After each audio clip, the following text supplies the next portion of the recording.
And I think about that, and I was like, what? How does that apply to real life? Like, what parts of history were hidden from us, were biased to have us look at it in a certain way? Well, yeah, myself included. Let's just say I thought a certain way, and I want to portray it to you guys. And the next day, Father Saunders no longer exists. He got in a fucking car wreck. Whatever the fuck. That shit is fucking real, guys. That does happen. What we're talking about right now is something that would have no problems with somebody, fucking Cowboys brakes failed tomorrow. Father Saunders, we couldn't get the rescue equipment to you in time, so you died. This shit, I'm not important enough to do that, okay, but that shit does happen, guys. It does. Well, I know it does. Look at what Snopes is doing in modern day, where they will reword something or they'll add something to a story to say the entire story is false. That's called obfuscation. Snopes, for example, there's many examples. What is it? There's a book by Saul Alinsky. It's called Rules for Radicals. Oh, Rules for Radicals? Yeah, in the book, for example, there's many examples. In page 6, he dedicates the book to Satan and to the devil, to Satan. And according to Snopes, it's I can't remember how they word it. It's when you ask Snopes that question, does he dedicate the book to the devil? They say it's mostly false. They don't say it's false. They say it's mostly false that he does that. Except it's written in a quoted citation of the book. Yeah, right. No, what I'm saying is, they lie. They lie, but how they lie is they do it in this it's called obfuscation, where basically it's lying by omission, it's lying by telling half truths. It's this really sneaky way of using language to lie. Look into the. Sorry, I didn't mean to step on you. Oh no, that's okay. This young kid who called in, he's talking about history and how certain aspects are erased or were purposely not taught. There's so many examples. What's his name? Paul. I'm sorry. What's your name? St. George. I always call you St. George. St. George just brought up the Gulf of Tonkin. St. George just brought up the Gulf of Tonkin. It's a totally made up incident that we had a phony pretext to enter what we can call the Vietnam conflict, or what's now called the Vietnam War. It was probably... Hold on. The Maine, which was a battleship that we owned, we know now that it was most likely sunk by our own forces. We didn't know this until the advent of what we call a scuba gear, or self-contained underwater breathing apparatus. We went down there and we started looking at the blast pattern of the hole in the ship that sank the U.S. The U.S. I think you're talking about the Lusitania. No. I was about to bring up the Lusitania also. Hold on a second. Go ahead. So America went to war with Spain, and we took from them the Philippines, and we also weakened them, and we helped Cuba supposedly gain their independence, but really through treaties we came to dominate them. And we went down there and we looked at the blast pattern of the USS Maine. At the time, the story that was told was there was a mine, an underwater mine in Havana Harbor that was planted by the Spanish that sank our ship, and now we have a pretext. Now we're going to war with Spain, and Theodore Roosevelt and the Rough Riders and all that. That's the story that's told to us. Well, now what we see is the blast pattern is consistent with an explosion on board. So essentially, the boiler. The United States government probably planted a bomb on the ship to purposely sink it, so we could have a pretext to go to war with Spain, take the Philippines, expand our empire, blah blah blah. There's the Gulf of Tonkin incident. The USS Maine, Lusitania is another example. We went down there. There definitely were munitions on the Lusitania. We were shipping weapons to Britain. There's many examples, but you don't hear about that in class. They just tell you, World War I, America bringing freedom. U.S. Spanish War. You got Theodore Roosevelt. You got the Rough Riders, Gulf of Tonkin incident. They don't tell you about that. They tell you about the domino effect. We got to fight communism. And once you learn that there's a lot of history that you're not taught, basically. Well, and everything that we're talking about right now, that you're talking about right now, too, Outlaw. How much of that can we believe? I don't know. Well, it's cowboy, but yeah, no, we don't know. No, we don't know. We got a Roxy whining in the background. I think if everybody edited a Roxy, we wouldn't be in a shit show. Another good source about that, what you were talking about, Cowboy, it's a little bit more around that same time area. It's General Smedley's book, War is a Racket. Yeah, War is a Racket. And how he found out that he was actually campaigning for fat cats in Wall Street because they didn't want to lose their hold on the banana trade in Central America. Oh, not just that, right? No, that's one aspect. Yeah, there were more to that, but that's one of the more remembered ones. What we now call the Boxer Rebellion. China? Yeah, General Smedley is a perfect example. So, General Smedley. Stop it. General Smedley was approached by industrialists. You could call them internationalists. These very powerful industrialists, and they said, "Hey, why don't you overthrow the United States government?" And he ratted on them. Well, he secretly took notes. He pretended to play along, and then he tried to expose the plot, and he failed, but he succeeded. He failed initially. However, he did. Congress didn't believe him, but the population did. Well, in a way, he won, because after the start of World War I can't remember how many, 14, 16 of these international bankers, and they're all bankers, by the way, very interesting. They were all rounded up and arrested and tried for and convicted of, sedition. So once the war started, we were able to use the laws.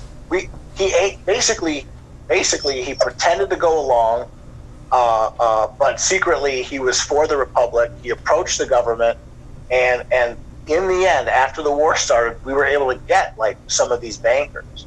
So, but that's proof positive. That's yet another example of like these ultra rich people constantly trying to subvert our government, constantly trying to enslave us. I don't know how people don't see this. That's why I'm open to the idea of the Illuminati, if you ask me.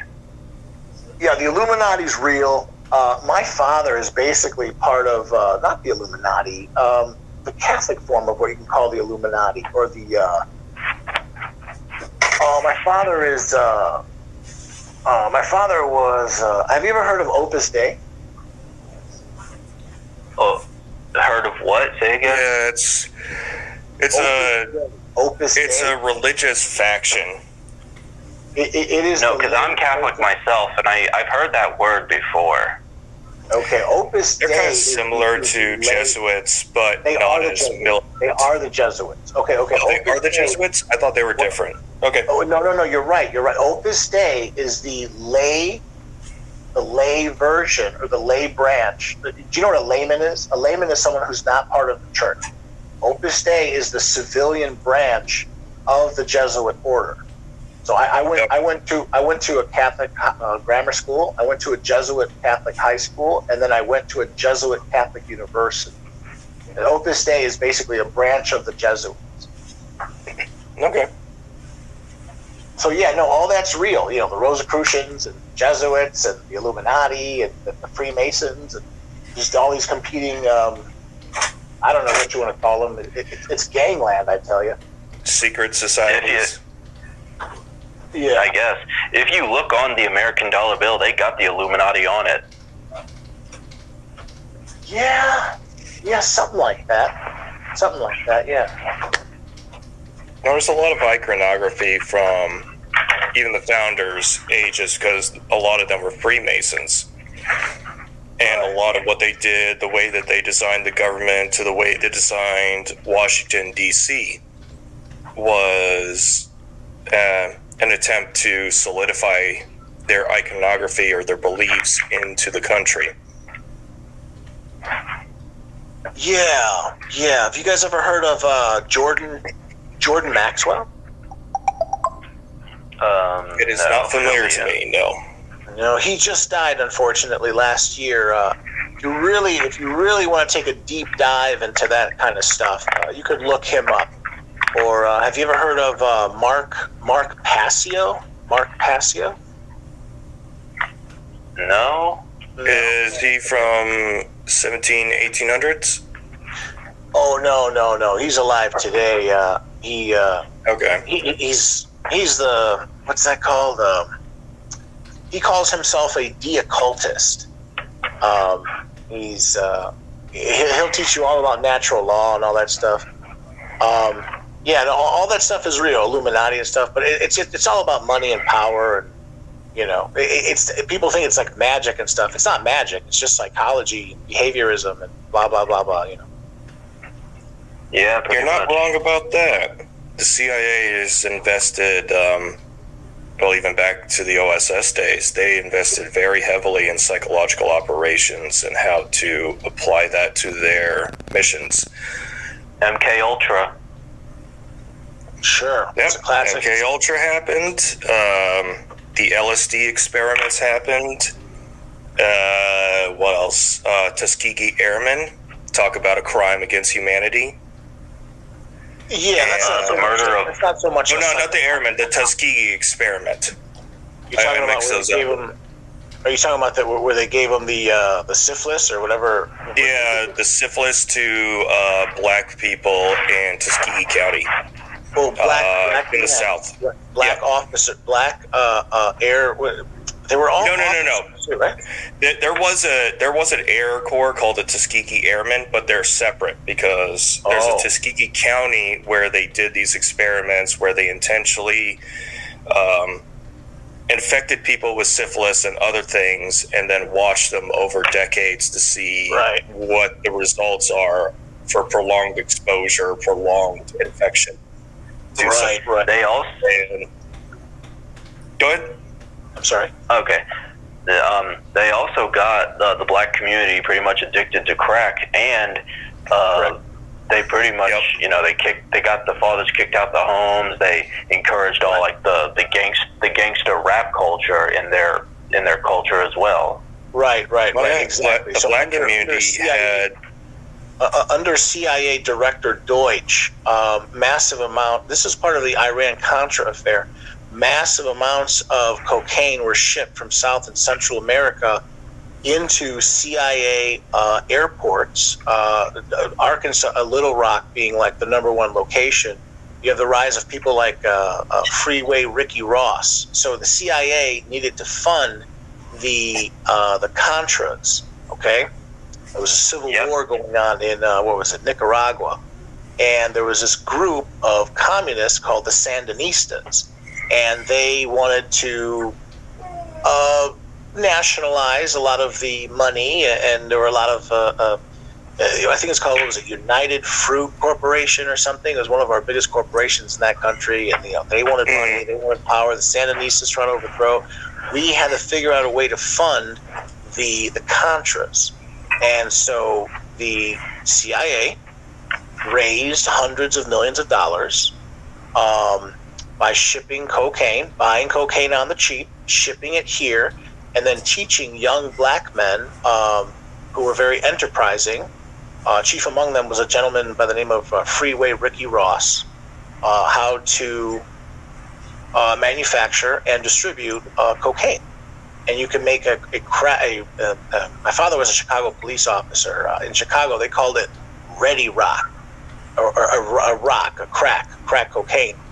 And it was a cheaper form, and it's the CIA literally, was selling crack or helping young black men to sell crack. They helped create what you call like the '80s crack cocaine epidemic. Yeah, that's absolutely true. Pretty much. I was going to say also before that. No, go ahead. Go ahead, fourth wall. Okay. My last 2 points. Well, I guess technically 1 point is that not really the CIA, but the Bureau of Land Management, Lavoy Finicum. It's a real rich story. They essentially murdered him over a piece of property. You know, I'm unaware of that particular story, but yes, that's part of the larger control apparatus. You know, the what's that called again? The Bureau of Land Management.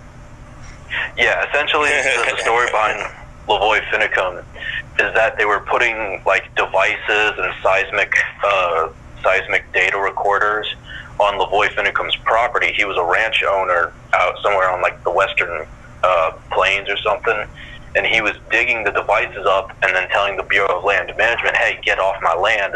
This is private property." And they were trying to federally prosecute him for trespassing on his land or whatnot. And well, the deal didn't go too well, so they got salty about it. Sometime after, they called him to a meeting, and they ambushed him on the way there, and they shot him dead. And it's all caught on film. There's video tapes on YouTube. Yeah, unfortunately, I believe that. Unfortunately, I do not know the details of that particular case. I can research that at a later point in time. What I would say is my understanding is, different branches of our government, you know, including the one you just mentioned, there's a ton of overreach. I mean, you know, what's that law called? Eminent domain? Eminent domain, yeah. I'm sorry, say that again. Eminent domain? Eminent domain. Yeah, because the government can take your property if they can get justification and approval. I think it's got to go before either some sort of committee or a judge to sign off on it. But if they do take your land, the government does owe you compensation.